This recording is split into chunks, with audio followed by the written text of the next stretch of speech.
This is Late Night Science. Today with your host Axel Schumacher, coming to you from Munich. Our guest today is an innovative investor in the field of longevity from London, UK.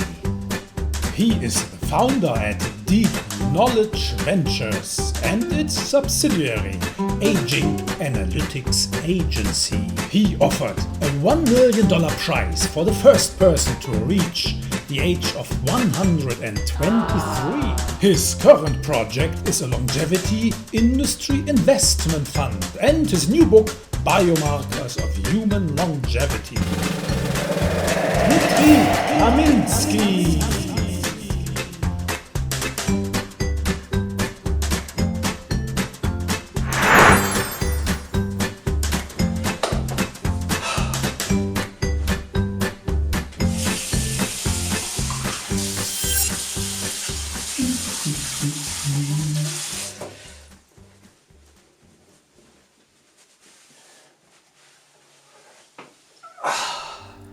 So, one day, you look in the mirror and see a grey hair.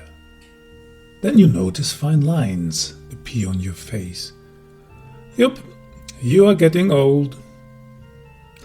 This we all have in common. As for aging, well, that's not so common. Often, an old man will have nothing but the calendar to prove that he has lived a long time. That's what the Stoic philosopher Seneca had to say on this topic. He wrote an entire letter about aging. It shows how little we have changed from our ancestors. For the most part, the same daily concerns that circulated in the minds of the old Greeks and Romans are the same ones that trouble us now. And one of these concerns, being the natural aspect of life, is aging.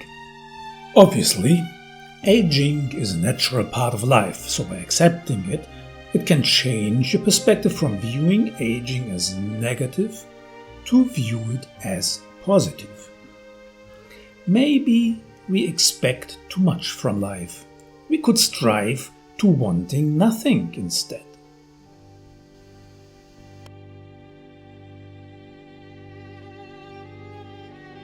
Finding pleasure in wanting nothing, rather than wanting things, can free our mind to transcend false values and unnecessary complications. Yes, we always have a choice in how we react to getting older. Our attitude is one of the few things we control in this life. We can either see aging as something terrible or sad, or we can view it as a new experience. Chance to see the world from a different perspective, a chance to transition into a completely new and potentially better phase of our life. We have a choice. We can accept the natural aging process and our lack of control over it. But we can also do whatever science teaches us to stay healthy as long as possible. A recent study based on longitudinal monitoring and analysis of human blood markers concluded that the upper limit of the human lifespan is probably between 120 and 150 years. Maybe we can soon even reach the point of what scientists call longevity escape velocity. The idea that scientific progress will advance faster than the human body ages, potentially extending our life expectancy indefinitely. As a consequence, we would live forever. We live in a time where the intersection of genetic engineering, artificial intelligence, cloud computing, robotics, massive data sets, biotechnology and nanotechnology is taking direct aims at the limits of human lifespan. We know already many things that can help us to slow down aging. Eat healthy, Do intermittent fasting and high-intensity interval training. Exercise your body and mind. Maybe take some anti-aging supplements. A few supplements are already showing promising results in small-size human trials. Socialize. Surround yourself with friends. We are social animals. But is there more that we can do? Can we develop an ability for a strategic aging, studying and determining our course before we set sail from our current point in our life to the next? Can we forestall entropy by taking time for quiet learning and improving our survival skills? From a macroscopic perspective, researchers now know already major causes of aging, ranging from stem cell exhaustion and epigenetic drift to telomere shortening. The longevity space is exploding and in very particular directions. So, where to start? I have to discuss this topic with someone who studies aging research from a more practical viewpoint. The viewpoint of an entrepreneur and investor. Let's get Dmitry Kaminskiy on a call. Yeah, Dmitry is an investor active in the field of longevity. He is the co-founder at Deep Knowledge Ventures. That's a leading investment fund focused on longevity DeepTech. And Dmitry just published his newest book, Biomarkers of Human Longevity. Let's see what he thinks we should invest our time in. Yeah, welcome. Today, Dmitry Kaminskiy is in our show. Hey, how are you doing, Dmitry? Very good, thank you. Hello, everybody, for Axel. Very great pleasure to be here with you today. No, it's fantastic to have you on board here. I was actually, so people of course don't know, like we are connected for several years already on LinkedIn, but we really never had the chance to talk. So it's finally it's the time we can talk about longevity, aging, and the next big thing in that space. So thank you for being on our show. Now, for the people who don't know you, so maybe explain a little bit what you are doing and how did you actually got into the longevity space? So what brought you there? Right. So I'm a co-founder, general partner of Deep Knowledge Group. This is a consortium of for-profit and non-profit organizations. We are very much focused on data science. We have 10 analytical subsidiaries within our consortium, 2 investment funds. And to go back to your question, how I got involved in this field, it actually happened 8 years ago in 2014. So before that, I was in software, IT, fintech business. And then, just by coincidence, I met several scientists who were working in geoscience in this field, including Aubrey Gray. I attended several conferences. After several months communicating with those scientists, I actually understood that what before for me, I saw several, sci-fi movies about some kind of something futuristic about that, this kind of immortality, it's like living 150 years, so very long life. For me, before that sounded like absolutely unrealistic. But when I met those scientists, and when I started, to speak with them, actually, to a little bit dig into details, so I understood that this is not something unrealistic. This is more or less realistic. And the question is, when it will happen. So it's about technology readiness levels, and I understood that it was in 2014 that maybe maximum 10 years from the time, something, tangible, something practical or close to practice will become reality. And now we are in a critical time, actually, I think, where we reached the level of technological development where we can make all of this actually really practical and make it happen, right? From one point, I would agree with you, but from the other, I would say that that point already was reached maybe several years ago, around 2017 to 2018, in the sense that, in fact, first of all, the extreme progress in data science, artificial intelligence, first of all, brought much more strong additional, dimension to entire life sciences research, including aging research. You see, and that's why. I mean, if it will be just so-called wet science, like just biotech science, the evolution will happen. Maybe some results would happen indeed, like in 2025, 2030. But because of digital healthcare, because of data science, because all this like extreme progress in genomics, sequencing, and again applications of artificial intelligence, including, for example, even to some low-tech technologies such as wearables, like different sensors. So sensors itself, it's low-tech technology. But being a part, when it is analyzed, when data aggregated from millions of people and analyzed on massive scale, so that creates the real kind of breakthrough leverages, and then it could be collecting all that data takes time, obviously, and to finding ways to analyze it, to understand. Yeah, but this is the point that you see that what is happening actually during specific last several years, that there's like extreme abundance of digitalized data, which could be analyzed on massive scale, and that can bring that can create this let's say real-time feedback, and it can be integrated with theoretical aging research science, and this is. Right. In my opinion, very significant accelerates the entire progress in the field. So basically, we are talking primarily about biomarkers. Now, this is your specialty. I think you focused really in the past years, and now I don't know, did you just published it or you just finished a book which is called Biomarkers of Human Longevity? I will, of course, provide a link to it. It was published 2 weeks ago, in fact.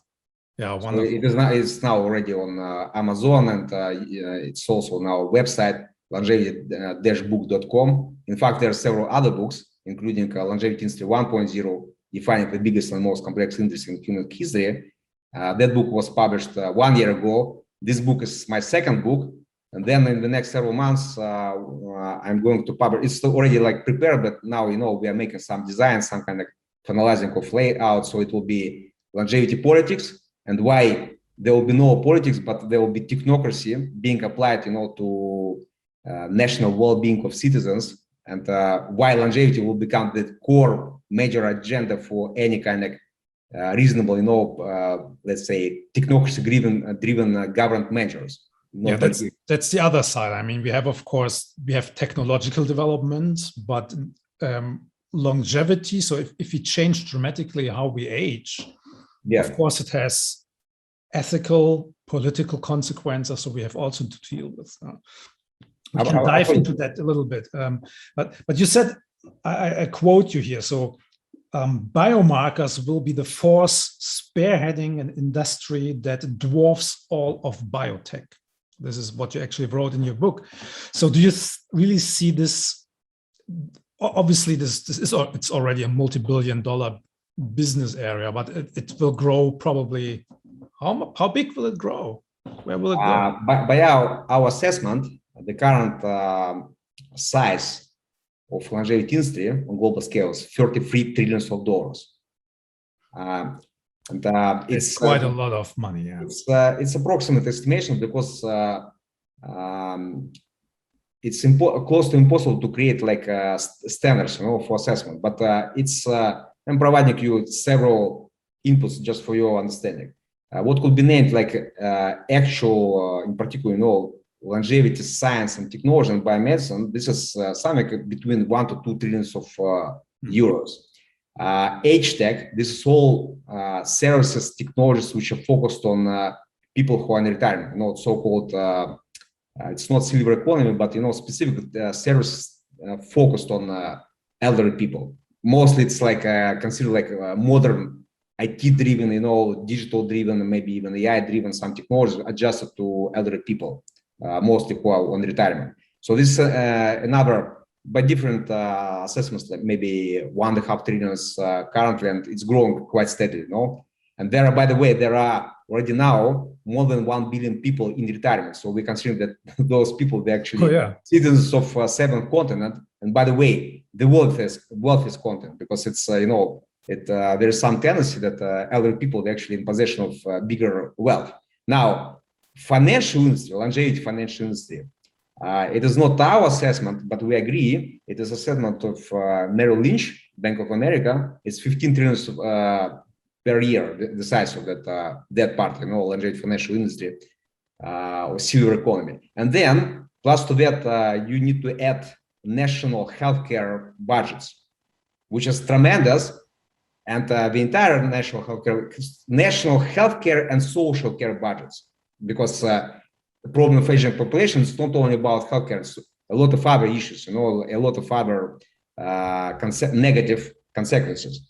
So that budget is like it's very significant. But if you will consider what is related somehow to preventive medicine, to aging better, or vice versa, to make people living longer, healthy lives, to extend healthy longevity.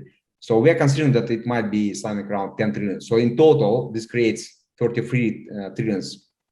So that sounds like a lot of opportunities in that space where young scientists or young economists or people working in the digital field should probably look into it to enter it, right? Yeah, let's come back to biomarkers. So tell us a little bit more about what biomarkers are really good for in this context. And of course, if you're talking about biomarkers, we have so many different ones, right? We have genetic, epigenetic, immune markers, so endocrine markers, proteome, transcriptome, all these omics markers, microbiome. So it's not only about data from ourselves and our own genetic material, but also, of course, how we interact with our environment. But I think you touched a little bit also in your book. It's biomarkers extend not only to the living organism, but what other kind of markers do we actually have to measure to figure out how we can live longer? Yeah, it's a very interesting question. I will start from other, from other angle, from other dimension even, because I am not, kind of biotech or biomedical expert at all. So I'm coming from software, from data science. So that's why, at the same time, for me, quite understandable what does it mean engineering and mechatronics, for example, in space tech. In any engineering industry, it's like exact science, whereas every time there are very exact metrics. And, to design the rocket, to launch it, successfully launch it to space, you need to have very, very, precise metrics to measure anything and everything. But eventual result, whether the rockets actually, succeeded, to reach the space, and whether, some satellite is actually, again, succeed to reach some point and to be capable to process some, activities. This is very, it's yes or no from one point, but at the same time, to make it yes, to make successful, you need to have very precise metrics. And this is going to any kind of, for example, airplanes construction, and any kind of what could be considered like engineering, mechatronics, like anything non-biological, you see. Now, in biotech, biomedicine industry, the more successful, one of the extremely successful domains, it's oncology. Oncology is the most well-financed sector of entire biomedicine, biotech industry, extremely well-financed. But why it's well-financed? Because there's quite significant progress, and especially during the last 5-10 years, the progress was tremendous. Now, why investors actually why decision makers and why investors are so much interested to be in oncology? If you look at any big pharma corporation, you will see that all of them actually having some activities in the cancer and oncology field. Why so? Because there's oncology is also one of the most best domain where the most best developed biomarkers of cancer oncology, and so that's why doctors, scientists, decision makers, including investors, they can understand very well how to measure success, how to forecast success, or vice versa, how to forecast negative potential outcomes. So that's why one of the core underlying reasons why oncology succeeded on multiple, in composition of multiple compounds required for their success, including some kind of let's say blend of science, technology, medicine, let's say like a legal framework when some experimental experimentations actually authorized, and then actually like real appetite of investors to that field, like even super big investors like institutional investors. So that I think that because there's very, very well established metrics how to measure what is actually going on there on all scales. Now the problem that indeed longevity industry is much bigger. It's indeed worth any kind of biotech, biomedicine industry, because it's much bigger. It's not only just about biotech, biomedicine. It's like about success of national economies. About it's much bigger than anything.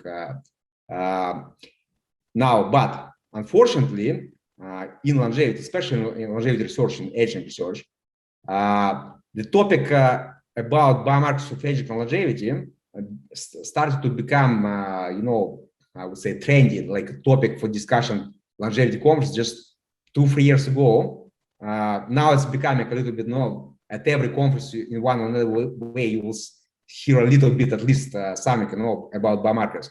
But the point is that Aging Analytics Agency started to profile actually biomarkers research ecosystem on a global scale 2 years ago. So first time we did this profiling 2 years ago in 2019. Then we made several iterations, and eventually, based on that research, I was able to connect to assemble a lot of information, and eventually, to write this book, Biomarkers of Human Longevity.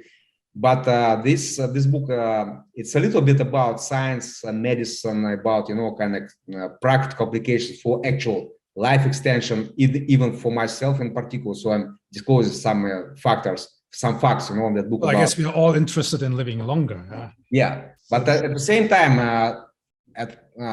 like significant part of this book, I would say probably half of this book, why the only one reasonable way how to ensure stable growth of longevity industry, including translation of theoretical science to like actual human practical application, in medicine, healthcare, and then even towards from precision medicine towards precision health, which is much more relevant to actual health and longevity.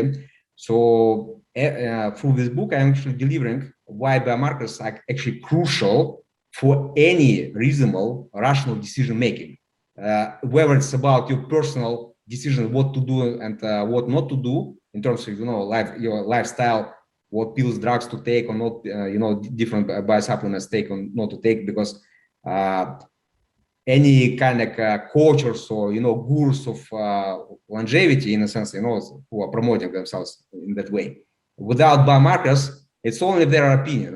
Maybe something what they're recommending may be working on them, but it's not particular that it will work on you or me, because to assemble exact composition of exact measures, interventions, some kind of I don't know, food supplements or even diets or even fitness, like how to do sport or what maybe exercise avoid. So this could be done only if you have your personalized panels of biomarkers, more of it with. But it's a challenging problem you are talking about. Obviously, well, as we covered already. I mean, there are almost endless amount of different biomarkers we have to look at. This is one problem, and then every human being, according to our genetics and our epigenome, we react differently to certain biomarkers. So we need really to collect, first of all, unbelievable, massive amounts of data. And then we have this problem to understand it. And so where are we there on the technological side? Obviously, I think that the thing to do is that scientists already do, but we are still in the infancy as to apply AI, so really modern machine learning algorithms on a massive scale to understand how these data affect our longevity, right? Yeah.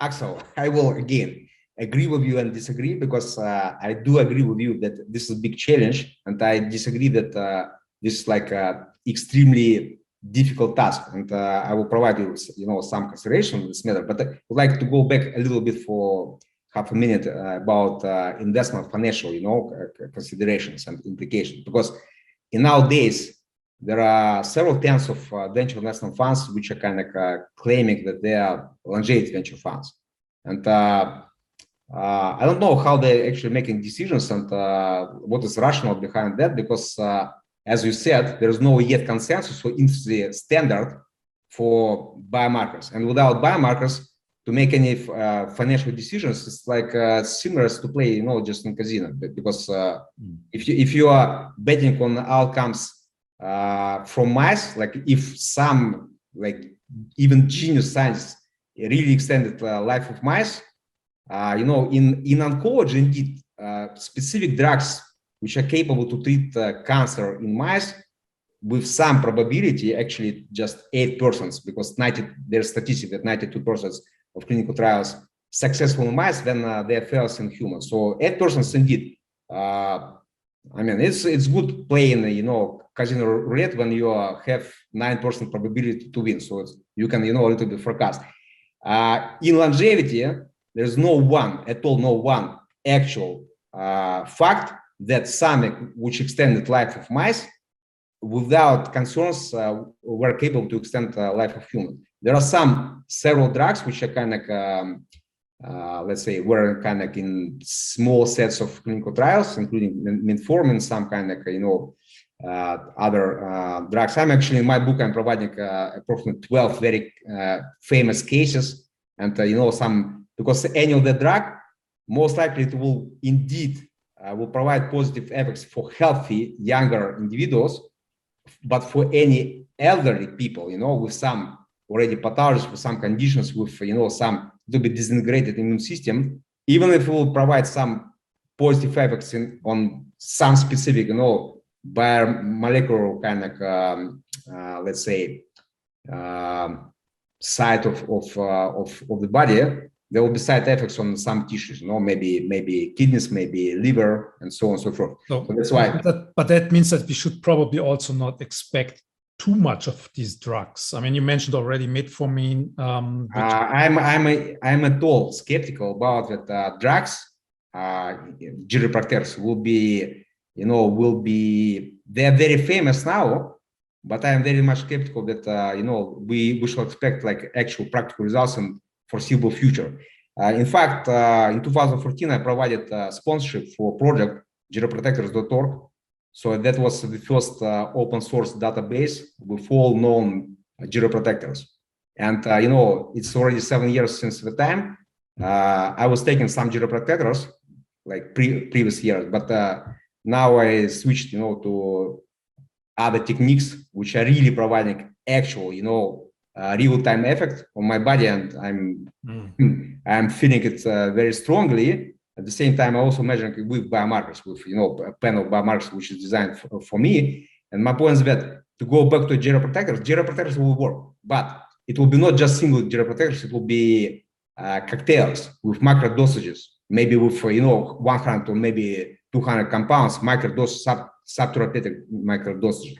Now, those cocktails will have to be created in home laboratories daily, with daily adjustment of those compounds. For that, you will need embedded sensors which will measure the effect, and to provide kind of real-time feedback. There should be very well-established panels, personalized panel of biomarkers which will be adjusted to your particular, case, and you will have to have like strong AI, system which will kind of will give command how to mix that cocktail to some kind of micro mini home laboratory which will mix those chiropractors. Right. Plus to that, you also mentioned about, for example, microbiome. If microbiome is not extremely healthy, so even those chiropractors are being delivered not through the blood but through the stomach, there's no guarantee that they will be absorbed in the right way. So there should be more precise, technologies for delivery, maybe in blood, maybe some other methods. Plus to that, some of chiropractors, they should be tissue specific in the sense that it's not about not for entire body, but maybe for some specific tissues like kidney or liver, and all this creates the bottleneck and roadblock. Before there will be very much advanced plans of biomarkers, sensors, different detecting systems with strong AI system, plus this kind of home laboratories which will be capable to create personalized drug cocktails with market dosages and very precise delivery system. I would say that we can expect that such technologies will be in experimental mode maybe in 2025 and 4 years from now, in more or less well-working prototypes in 2027, and the market will be fulfilled by 2030. For kind of retail plans. Now, when it will happen, all chiropractors, or many of them, will actually start to work. But for that, will be required this, technology which is not related to chiropractors at all, but for all this kind of measurement, deep precision, personalized monitoring, measurement, detection, and adjustment of delivery. Yeah, I understand that. Obviously, we need to personalize this whole experience, all experiments. But what do you think? You mentioned already that for certain areas we need still a few years of the development to boost all of these technologies. In the longevity space, we have a term that's called longevity escape velocity. This is also Aubrey de Grey, I think, was the first one talking about this, which basically says the technological development, if it's faster than how we basically age, let's say within a 1 year time span, our progress is so good that we can give you a year of life due to technology, then you reach the longevity escape velocity, because then you potentially can live forever. But where do you think, when can we reach that point? And to what degree is it possible to, live long healthily? Obviously, if we take all of these nutraceuticals, and if you do not smoke, if you live healthy and we exercise, so obviously all of these components can give us a little bit of room to live longer. Yeah. And for a long time, I think the discussions also within the research community was, okay, even if you live a perfect life, you have the perfect nutrition, that doesn't mean that you can live forever. And we still have genetic and epigenetic programs in us that limit our time span, like our telomeres are shortening, and there are the cell senescence, or the fabric of our bodies basically breaks down, even if we live very healthily. Where do you see let's say, the natural end point? Is it 120 years, 130, 150? It is very well known that the current life record is 122 years and 6 months. It belongs to Jean Calment. She died in 1997 in Paris at the age of 122 and a half. I established, it was in 2015, I established price, $1 million for the first person. Actually, it will be a birthday gift for the first person who will celebrate his or her 123rd birthday. Now, Jean Calment apparently had very strong predisposition for extra long living. Since the time already passed 24 years. Apparently, during this 24 years, extreme progress happened in precision medicine. If she would be living now, apparently will be capable to extend her life at least for another 6 months, up to 123, most likely up to 125, maybe up to 130. So that means that in current days, we can expect that at least 125 years it is feasible, it is like realistic. Now, when we are talking about particle escape velocity, we shall apply such term as TRL, technology readiness level, which I mentioned, but here's, we can discuss this much more specifically. I am now currently 45. By my technological forecasting, technology readiness level for me, for my body, to be able to achieve longevity escape velocity will be in 2030. I will be 55, and in 2030, I will achieve the level that my biological age will not age more. So I will stay at 55, whereas after that, the more the progress will be in biomedical technologies, longevity, anti-aging, technologies, the more radical approaches such as gene therapies for anti-aging gene therapies, more advanced, let's say, like very kind of specific technologies will be applied. I'll be able already to start to reverse age, in the sense that in 2035, most likely I will be already not 55, but 50, and 2040 I will be 35, and eventually there will be some extreme advances in technology progress when I'll be able to bring my biological age down to 25, which is considered to be optimal. Yeah, now you want to stop that process at some point, right? You don't want to you baby. For people who are now young and healthy, I think they already achieved longevity escape velocity, because apparently if they will, comparatively young in 2030, even in 2027, for them will be required less strong, less interventional technologies, to preserve their age, to slow down their aging, in the sense that, and vice versa. For people who are now 70, 80, 90 years, for them escape velocity, the advances in biomedical, in biomedicine, to be capable, to actually, freeze their age, it will be achieved in 2035, 2040. So composition of technology which will be required to deliver these practical results for them in terms of escape velocity will require, instead of 10 years, probably 15, 20 years.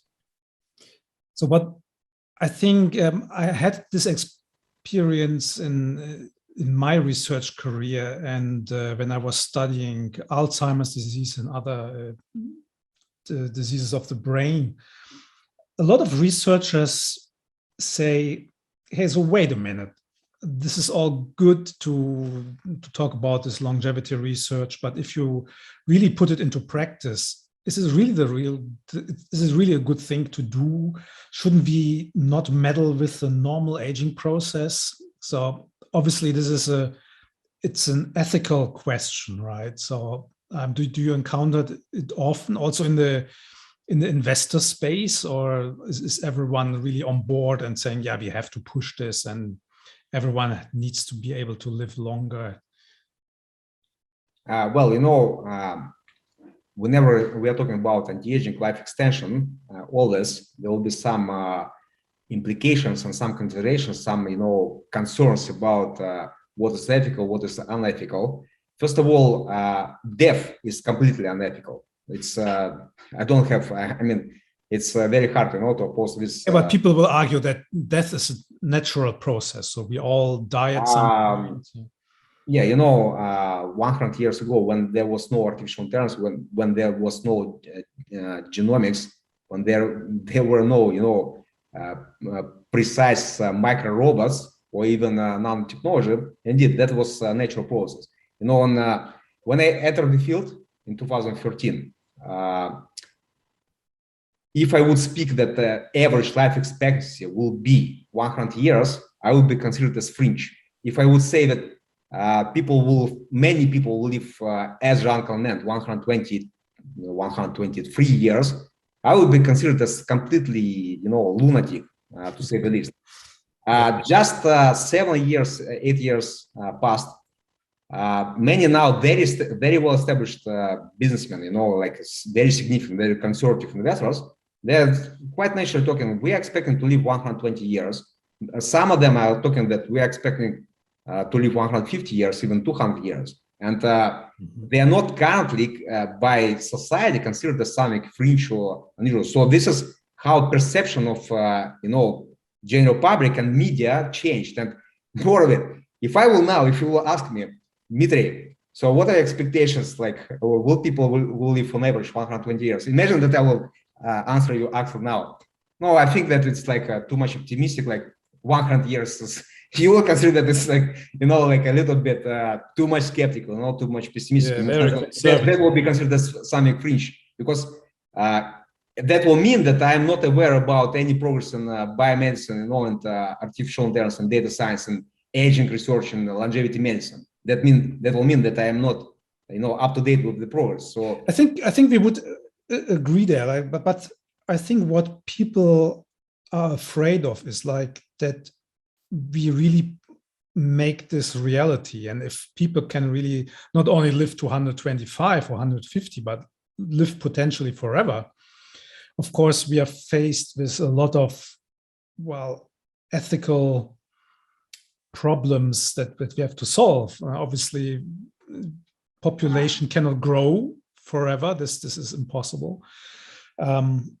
Or we have to change the way how we live. But this is probably we have to do that anyways, since we have limited resources. I will bring you several, major, let's say, kind of myths. And actually, my first book, Longevity Industry 1.0, there described major myths about longevity and about, some kind of positive, negative implications.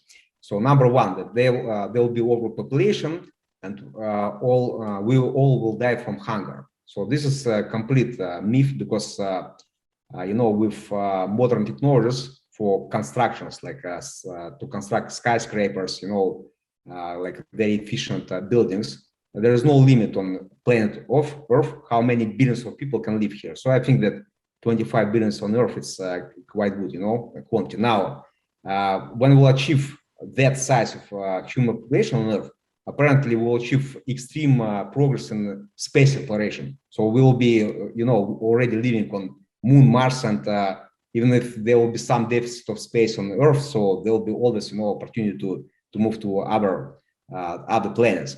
Now, the other concern that hunger, pollution, there will be there will be no air to breathe, and so on and so forth. The progress with nanomaterials, with nanotechnologies, with new materials, even with regarding pollution, that there's quite significant progress in designing bacteria which are actually eating some plastic radiation. So there will be we will see in the next 3 to 5 years quite good progress in designing bacteria which will clear the planet from extreme pollutions. And that's why to achieve the level, then there will be overpopulation. It will be like maybe in 10 and 15, 20 years. By the time we'll see already not even a fourth, but fifth industrial revolution. And at the level of fifth industrial revolution, the progress in technology will be so significant that most of these concerns, which we kind of potentially can, discuss now, they will be solved by technology. They will be technologically solvable. I completely agree with you, because I think our species, we really reached a point where we change dramatically, not how we live ourselves, but how our whole species as a whole develops in a completely new direction. And we have to go into space. We have to find new ways of living. In this context, maybe, and we are going more, of course, now in the more speculative area here, but many philosophers and some researchers argue maybe we have not even to go that direction to the end, to live forever, because we are now at the point of technological development where we can go into the metaverse. We don't have to really rely on our bodies anymore. Now, Facebook, they renamed themselves to Meta because they're going big into the metaverse, basically into the virtual worlds. And do you think we will maybe see our human species go in different directions? So maybe some people will decide look, I don't know. I don't really need this physical body, and I just want to live in the metaverse somewhere in the computer. So Ray Kurzweil, as you know, he's #1 forecaster on the matter of singularity, and he forecasted that singularity will happen by 2045. Probably, if nowadays we are at the stage of fourth industrial revolution, in 10 years from now, we could expect that there will be something what could be named fifth industrial revolution. And actually, one of my next books, it will be fifth industrial revolution. And it's why future is faster than anything, but much more complex. Oh, complexity we will have, that for sure. Yeah, and, but at the same time, singularity, in our classification, it will be sixth industrial revolution. At the level of sixth industrial revolution, there will be most likely opportunity to choose option to stay in biological body, to switch, to make mind upload and completely switch to metaverse, or to be some kind of intermediate, with like a cybernetic body, but yet biological brains. And by the way, regarding longevity, if to go back to longevity of brains is the most essential, part of when we are talking about actual, life extension, right. Because I'm giving you one example. Stephen Hawking, his body was completely, switched off, like paralyzed, but his brains were absolutely capable.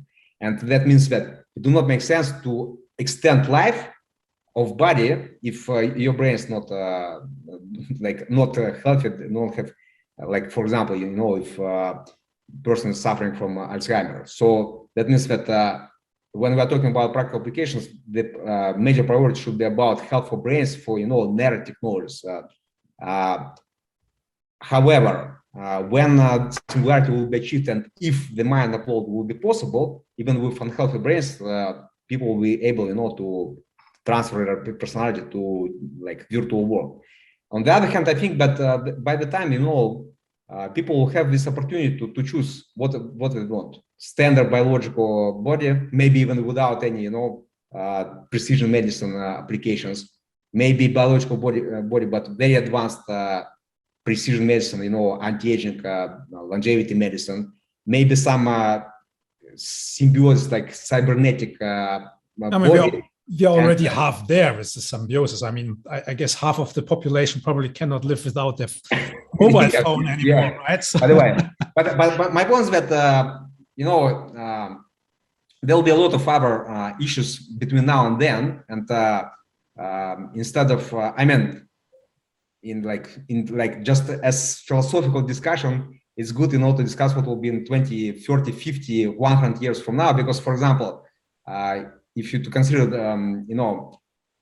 when this level of singularity will be achieved and the actual life extension of human body, for example, will be not required anymore. So what will be the next challenge for me? For example, I will switch to exploration of deep space, to expansion towards not only Mars but beyond. And by the way, if we are talking about settlement of Mars on Mars, with current stage of even space medicine, it will be impossible. People will not survive. Even if they will physically survive, technically, they will not be capable, to be functional there, because with all known and unknown negative hazardous factors, starting with radiation, but many other negative effects. And that's why in my book, by the way, there's an entire chapter about space medicine and a lot of intersection between space medicine and longevity medicine, because to go on Mars, even on Moon, they'll be required actually significant enhancement of astronauts, starting with genetic therapies and many other techniques. And if those techniques will be working, if they will achieve results, for example, protecting astronauts from radiation, being applied on Earth for longevity medicine, apparently they will provide very strong results in terms of human longevity. Yes, so it's a fantastic research field, actually, because I'm absolutely 100% convinced, because we have the possibility to move to other planets, we will do it. It's again, it's not a question if we will do it. We will do it. we will colonize Mars, we will colonize the moon and other planets, and we will go into deep space. There's absolutely no question that this will happen.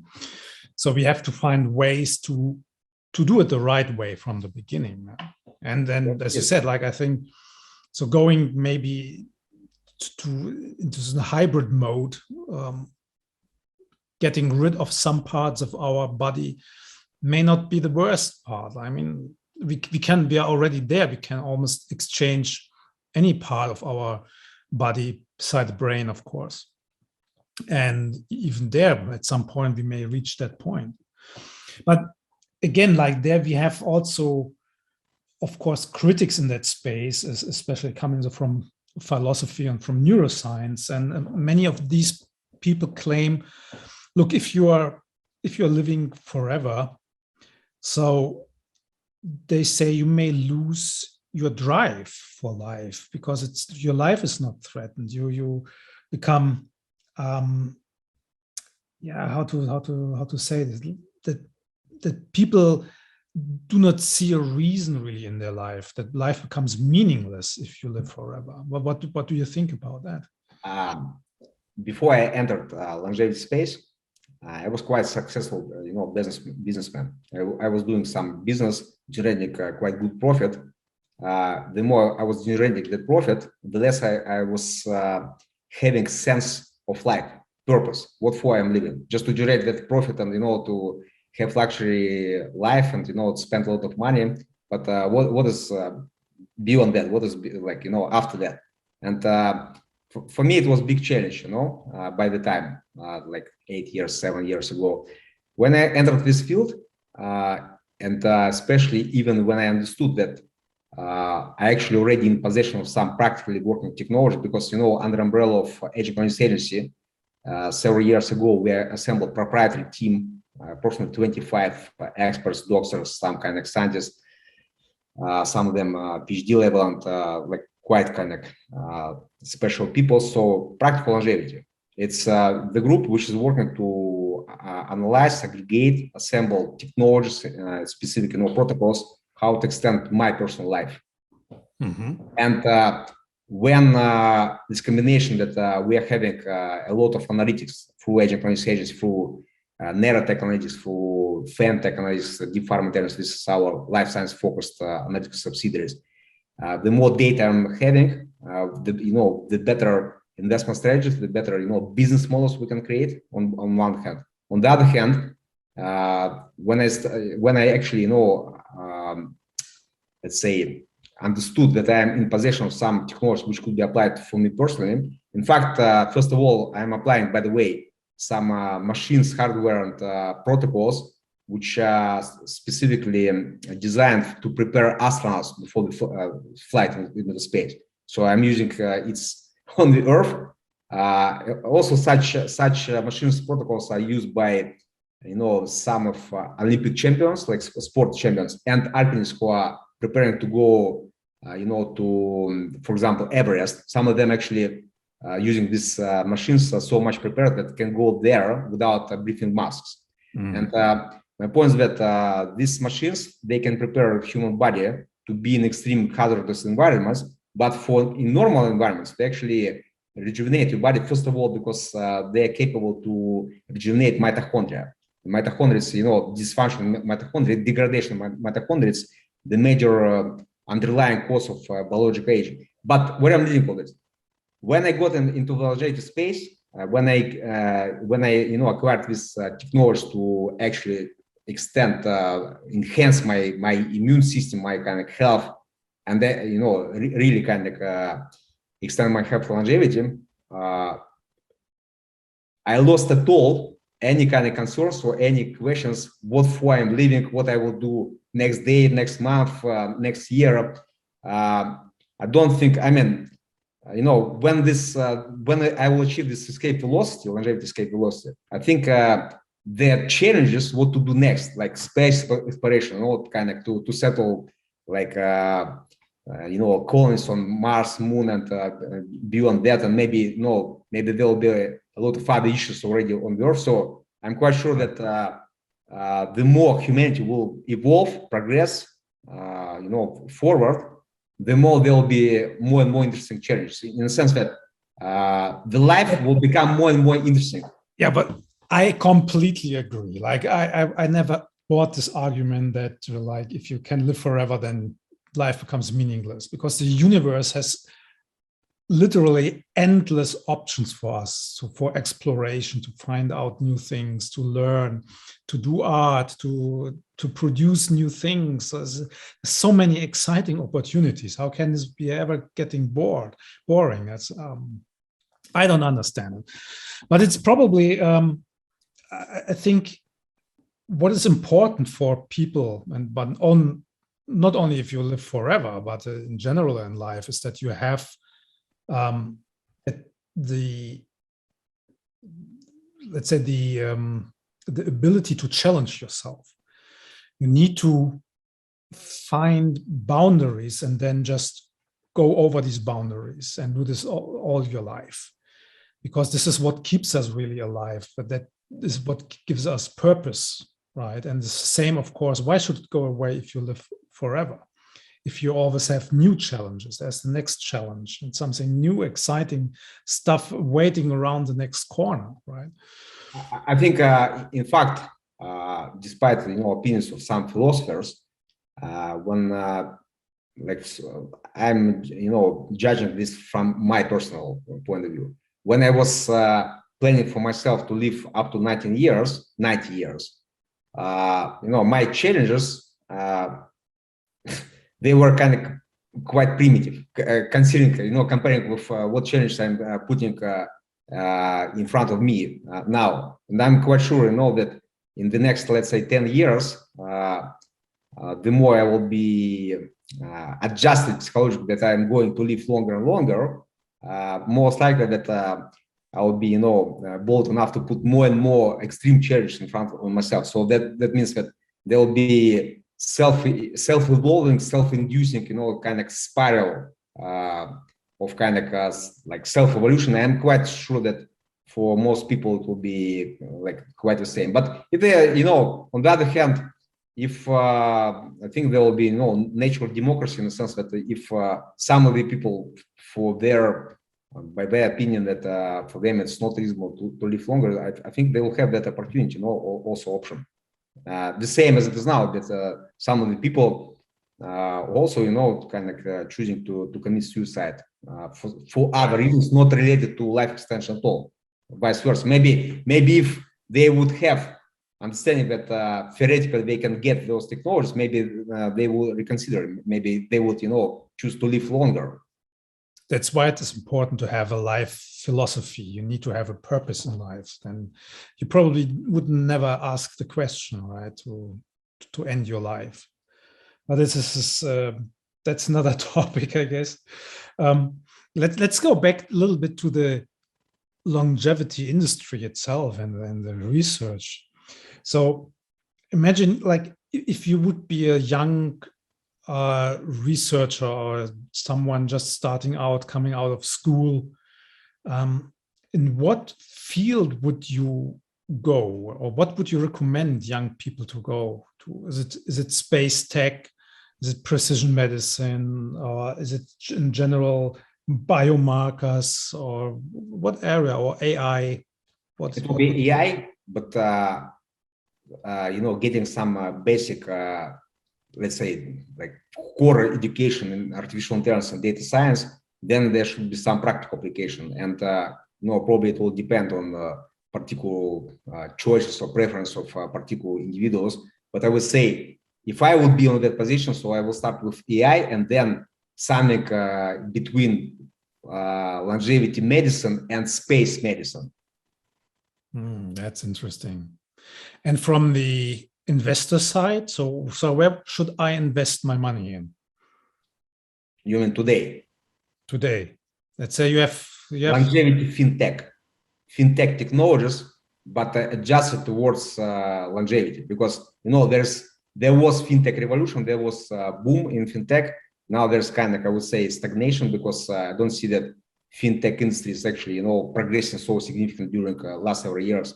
There was quite a good dynamic previously. This category of elderly people, it's quite significant. Just in Europe, for example, in the UK, more than 10 million people are in retirement. In Europe, in the European Union, for 500 million of people, there are at least 100 million in retirement already. So this is very significant, proportion. And if you Google, or if you will try to find any fintech charity bank focused on elderly people, or even having specialized products for elderly people, you will not find it. And that's why, we supported 1 year ago one startup. It's longevity banking card. So they're kind of planning to launch soon. So they already have, working prototype, and their public launch will be in the next several months. This is one example. So longevity fintech, longevity insurtech, healthcare insurance, but modern, AI-driven, data science-driven, just to people who are planning to live extra long life, and also wealth tech. So again, because health span should be integrated with wealth span, because if people are actually planning to live longer, they need also to plan their finances, because in the old age, you will need to have money to pay the bills, including medical bills. And that's why there should be a natural harmonization between wealth span and health span. And that's why you see anything related to fintech, insurtech, wealth tech do not require any kind of clinical trials or some and this is safe. It's not about that some, let's say, pills or drugs can provide some negative effects. So it's this is pure business, and at the same time very tangible, very relevant, safe in many instances, and at the same time very, very steadily growing, because this proportion of elderly people is growing. At the same time, especially during last couple of years, this tendency became very clear that all people becoming digitally educated, they're digitalizing, they are starting to use internet, they're starting to use if smartphones, they're small for them, but they're using iPads, they're using computers, and with big, let's say, big signs, big buttons, maybe even voice commands. Especially now when virtual reality glasses will more become massively adopted. I would say probably it will happen in the next 2-3 years, including maybe Facebook will deliver more, let's say, convenient technologies for their Oculus glasses. So with that, I think that all people they will create their own social network for elderly people, and with virtual reality glasses, they will become again they will be included into active socializing. Right. So and that's a trend we already see, I think, enormously, that we are going away from these, let's say, centralized services all over the planet to more decentralized development in societies, that people organize themselves into their own subcultures. And the same will, of course, happen also for health, for getting older. I mean, people who are not actively in the workforce anymore, they have to do something with their time, right? So, and they have much more time than we do, and they can spend it, of course, in their time, but also financially, right? They have time to spend money. Yeah. Of course, they have to also take their time to find ways how to keep their money so that they don't run out of money before they are hitting 150. Yeah, and maybe also to go back to your question, so where to invest. On the other hand, if to speak about professional investors in longevity, the number one priority, and in that book I described this very clearly, if you are a reasonable investor, if you are a professional investor, if you do understand what does mean longevity industry, your number one priority, your number one focus should be longevity biomarkers. This is the crucial, roadblock and bottleneck, but at the same time, point of inflection where kind of extreme impact, positive impact will be created, and through that, of course, quite significant profit. But this is the most ethical way of doing business, because biomarkers, they can provide very tangible evidence that something related to longevity medicine is actually working in practice, or vice versa, that some false claims there, in best case scenario, just placebo. So anyway, this is the right and most, relevant, most reasonable, pragmatic, and at the same time, super ethical way of doing business. That's why we are, in our investment fund, we are prioritizing, let's say, our stable and safe approach. It's longevity fintech, longevity insurtech. At the same time, our let's say scientific or deep tech focus, it's biomarkers for longevity, especially integrated with data science, artificial intelligence. Actually, nowadays you can't make any relevant panels of biomarkers without artificial intelligence. So it's through artificial intelligence, biomarkers of aging longevity, and this will be our investment financial focus for the next, I would say, at least couple of years. Wow, wonderful. That's a great overview. So for everyone interested in longevity, biomarkers, AI, and the whole investment field also, so I recommend, so get your hands on that book. So again, like I will provide links, and I will also provide links to the other areas of expertise from Dmitry. So thank you so much for coming onto our show. This was exciting. And when your next book is out, so please promise me you come back and we're talking about then the next big thing in the longevity. Yes, absolutely. Yes, I promise. And indeed, for me, it was a great pleasure to talk with you, because it was a very natural conversation. Like for me, it was really synergetic, I would say. Thank you. Take care. Thank you. Take care. All right.